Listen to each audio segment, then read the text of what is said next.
Everyone, JVD here from the Williamson Mhan, bringing you another comic book review over The Flash, Running Scared, issues 23 through 27, under the Rebirth Banner. These books take place in Volume 5 of The Flash. Now, this is actually two separate stories, with issues 23 and 24 being called The Color of Fear, and issues 25 through 27 actually being called Running Scared. But under the trade paperback, they're all titled Running Scared. But both stories tie into each other relatively really fast, kind of like Flash. Basically, the overall story here is that it revolves around the Flash being a liar, which you figured out, and which really come to light with Wally and them before the button, and how he's lying to everybody is really causing problems in his real life with all his relationships.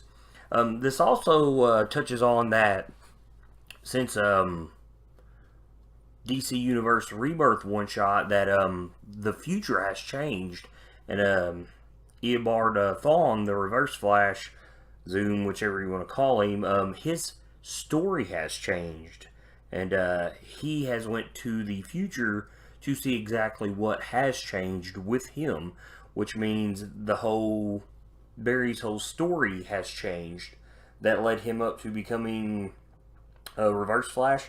All that history has changed, and he's went back to the future to see what's happened once he has come across Yellow Wally, the Kid Flash.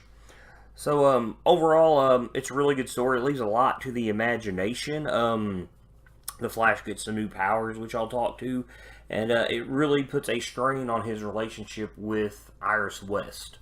But to get to some spoilers here, as I go through these, it'll start with The Color of Fear, which is issues 23 and 24, which rolls over into Running Scared, issues 25 through 27. But basically, the events of the button really have the Flash distracted. He's got a birthday party. Hal Jordan shows up, and it's my favorite team up in all of comic books. Barry Allen, Hal Jordan, best of friends. Love both of them. I mean, you really see this bond grow in the very first arc of Justice League from DC 52, because they're very established where no one isn't come the time of that story. So really love these two together. Always have. Hal is the Green Lantern in my opinion. If you talk to a lot of people, he might not be their favorite, but under Kyle Rayner, he is my favorite. But anyways, people seem to notice he's absent-minded, and during this fight, Multiplex shows up, and he's obsessed with some girl that's at the party. But anyways, Barry has Yellow Wally get Iris out of the way while everybody runs so they can fight Multiplex. And basically it shows you the kind of character that Multiplex is as a threat to the Flash, because he can multiply so much, and you have to find that one original Multiplex. And while he's doing this, you see kind of his inner thoughts while Hal is trying to deal with fighting off the rest of them. And basically, there's some times during this while he's running around finding this Multiplex that he talks about every second in the Speed Force while he is running around as Flash feels like a day, and everything is completely quiet to him. And that's kind of scary, having the superpower of the Speed Force, because if every second to you outside the Speed Force is a day to him, and everything is quiet, I mean, you would think that would drive you crazy, because if you've ever seen the thing online about the quietest room and how it's like negative so many decibels, and it's so quiet that you can hear your blood flowing, and that you can only last in it for like a minute or so, or 45 seconds, you would think that would be that way to Barry Allen once when he's like in the Speed Force, when he's actually using his powers. And he kind of mentions it here. But anyways, at the end of this, when they beat Multiplex, you see him being taken to Iron Heights, and really someone there at Iron Heights tells him, welcome to Black Hole. So Multiplex is wound up going to be I'm going to say maybe a project of Black Hole. We know that they're still ran around they're still running around, and basically they're being led by somebody I'm thinking is Dr. Carter. And Dr. Mina is there, fast track. Obviously, she didn't die with during Godspeed, so I'm interested to see where that goes. But anyways, once Yellow Wally gets Iris back home and safe, we do see that Eobard Thawne is alive. Manhattan, who we're presuming, and the Button did not kill him when he said he had met God. Basically, and Flash even says, he knows he's going to come back when he's investigating the body at the beginning of the story. But anyways, he shows up to fight Yellow Wally and almost brutally kills him. And that's when he realizes that he's not Red Wally, and things have changed. So, basically, he winds up putting him in the hospital, and he takes Iris back to the 25th century where he leaves a message for Flash. And that kind of sums up the Color of Fear story. And then when we get to Running Scared, Barry has to once again use the Cosmic Treadmill, which I thought he destroyed during the Button, and I know he rebuilt it while they were at the Flashpoint world. And I had thought maybe it had been destroyed again. Maybe I was wrong. I don't know. There's a lot that was going on in the story. But anyways, obviously he didn't. But anyways, he has to go back to the future. And it kind of gives you a flashback to the first time he went to the 21st century, excuse me. And he meets Eobard Thawne, who's the Flash. And, and the story about how he realized that, he was doing wrong, and then he became the Reverse Flash. Well, as he shows back up in the 25th century, he realizes that something has changed. And that plays more into the question of exactly how much we're all assuming Manhattan at this time, how much he has changed by taking away those 10 years from everybody. And that was my first thought when I read, after the whole, The Color of Fear, which is Yellow, Reverse Flash, Green Lantern. It's kind of strange. But that's what I was thinking. I was like, well, you would think that something has changed. It would have to. Because he has altered basically the timeline. And, well, you learn a lot of it in this story. But basically he goes to the future and he realizes that the future has changed. And Thawne has realized this too. And basically, he tells him that, basically his new history is his family died and he was alone at a young age, much like the Flash was, but he always had the videos of the Flash to give him hope. And then he got the suit out of a time capsule, so eventually the Flash has died. So that's odd. And basically he's going to be the Flash by creating incidences so he can basically save people.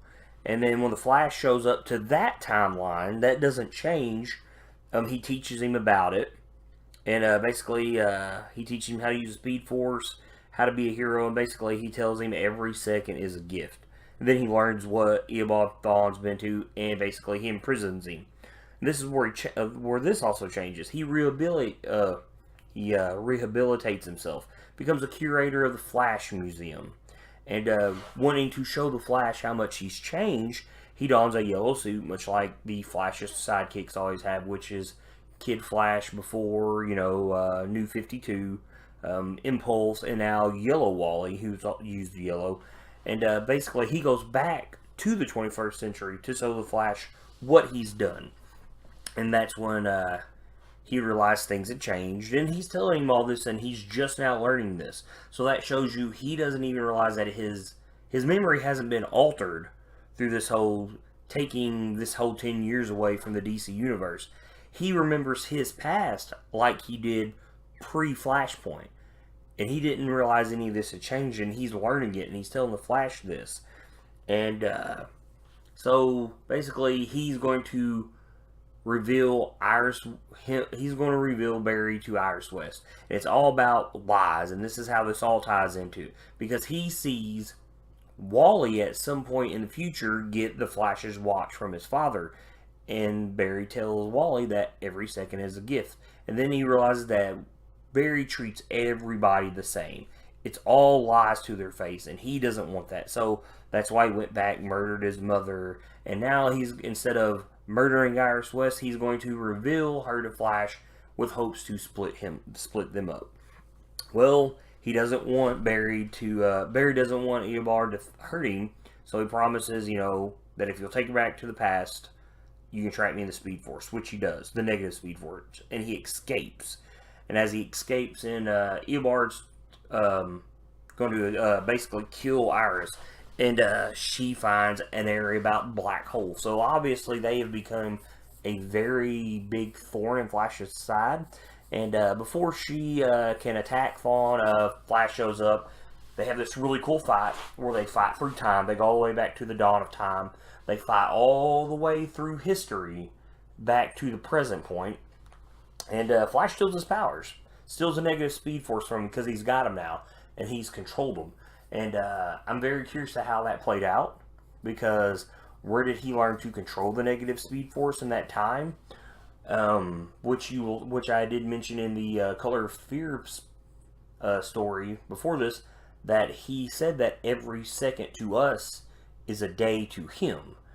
And obviously, while Eobard's, basically hunting down Iris, and she's got the black hole gun, that is our time. So every second is a day to Wally. So exactly is that applied in this point to allow him to learn to master the negative Speed Force while this is going on, because every second is a day, which I would assume that it is. But anyways, he shows up, and his lightning isn't yellow, it's black due to the negative Speed Force. And like I said, he steals his powers. And basically, he's like, this will never change. He's like, I'm always going to be here. And basically, Iris shoots him with a gun, and he disappears through time. He's gone, and we don't know where he's at.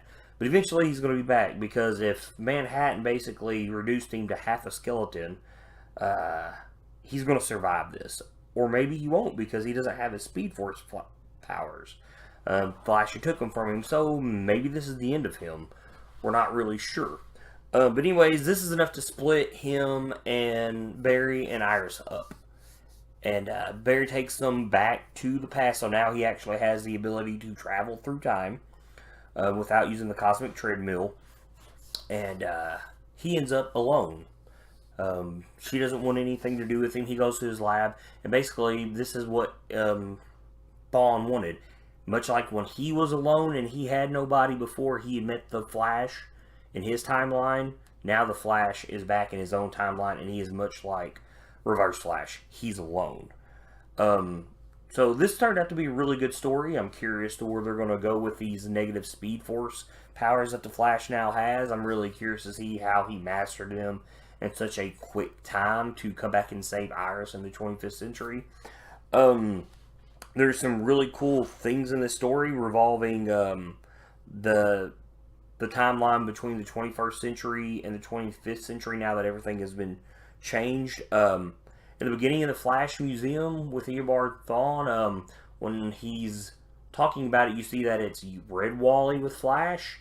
And in the beginning, when he reveals Barry to Iris, he is showing them stuff in the Flash Museum, and we see the not too distant future from the 21st century where Barry and Iris are married, and they have kids, and they're old, and they have Dawn and Dawn Allen, and they become rogues, and they're using the Speed Force basically to torture Flash. And you don't really understand if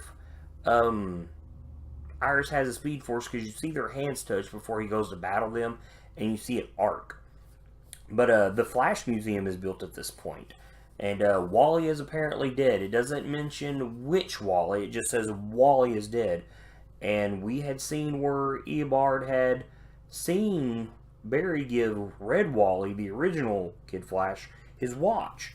So sometime here in this timeline, he's going to die, and maybe this is the whole reason that maybe this point in time is where Barry dies, and we see Eobard get the suit in this book. So there's a lot of things that could add up that's kind of foreshadowing, but show up later in the book than they should have. So it's a weird way to read this book when you think about it like that. If you've got to try to place things in order based on how they're read, because they're scattered throughout the book. So I'm curious if this timeline is going to play out, or things eventually going to go back to normal, and we'll never see any of this play out at all, because here we've seen Barry steal the negative speed force from Thawne. Iris has shot him. He disappeared, and in the Flash Museum, there is nothing about a Reverse Flash at all.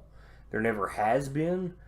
And so, does this erase him from the Flash's history completely? But there's a lot of questions. Like I said, there's a lot in this book to digest now that there's this new timeline between the 21st century and the 25th century that Reverse Flash comes from.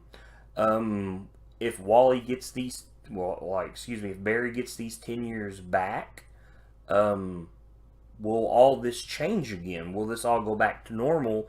Or will this new future we've seen, this new timeline, stay the same? Because when we see this in the beginning of, I think it's the second issue of Running Scared, when we see Eobard Thawne showing them the timeline, the near future from the 21st century, and we're looking inside the Flash Museum, you see Jay Garrick there. And he doesn't exist in this timeline. We just seen him show up in The Button, and he was trying to reach out to the Flash, and when him and Barry touched each other, they didn't connect, much like when Red Wally, the original Kid Flash, did during the beginning of the Rebirth. So when does he come into play? Will he come into play during all this Watchmen stuff? Will he be a force that's needed when Manhattan reveals himself? So there's a lot to digest just with this story, just those 3 issues of Running Scared. I'm really curious to see where they're going to lead up to. But I'm JVD. This has been my review for The Flash Running Scared. You should really read this story. If you love The Flash, keep reading, guys.